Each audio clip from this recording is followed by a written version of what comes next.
in the past I've done some work with Big Brother, Big Sister, and whatever. That being said, the most common story I tend to hear from conflicted youth is that they're raised in a single family home, usually with a mom, dad is either not in the picture, an alcoholic, whatever.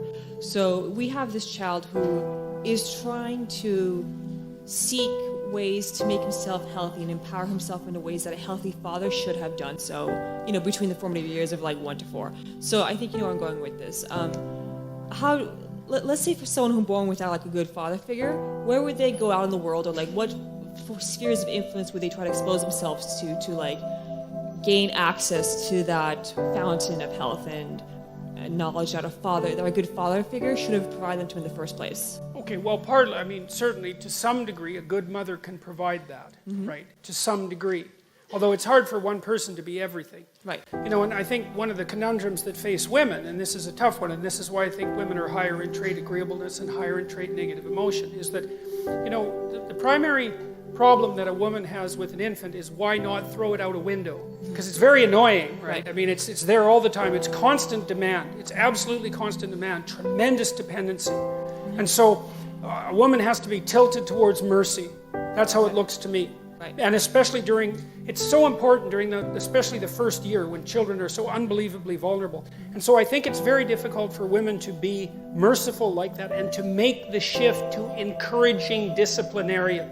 I think that's a very difficult thing for people to do simultaneously. Although,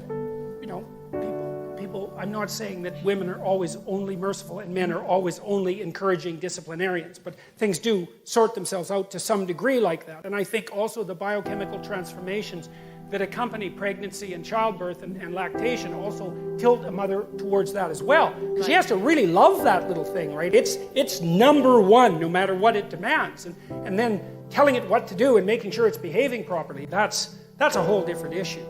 Now, but the kids who lack fathers, first of all, they can find that to some degree in their friends. And that's often what boys do in particular. They go into gangs. And they generate the missing masculinity in the gang.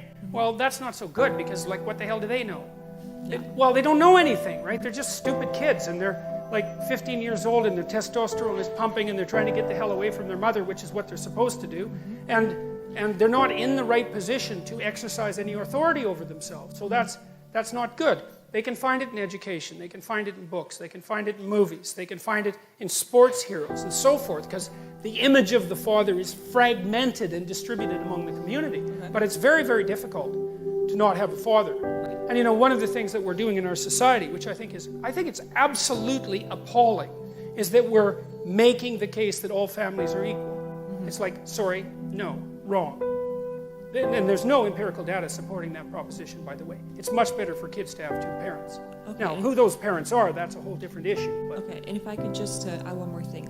How would you answer that question to, let's say, a daughter who was raised without a father? Because she would obviously have different ways of finding those fragments of her missing father than, a boy would instead. Because obviously they're raised differently. At least they should have been. Well, I think it's the same issue, I think that another danger that emerges, and this is Freud's, of course, famous observation, is that if there's mom and child, or father and child, that relationship can get a little closer than it should. Okay. And then the lines get blurry and mixed. And I'm not saying that happens to everyone, obviously, but it's still a danger that's inherent in the situation. They're thrust together too tightly without sufficient resources.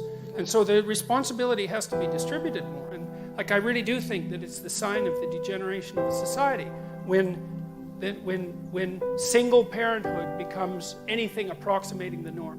It's not a good idea. And part of the reason I believe that, and I think this has to do with the overwhelming selfishness of modern life, is that marriage isn't for the people who are married. It's for the children, obviously. And if you can't handle that, grow the hell up. Seriously. Yeah, okay. Seriously. Once you have kids, it is not about you. Period. Now that doesn't mean it isn't about you at all. But that just seems so self-evident to me. I can't believe that anybody would even question it. Oh, it's being questioned. Oh yes, well I'm certainly aware of that. Yes, it's questioned. It's almost illegal to question it now. Or illegal to make the set of propositions that I made.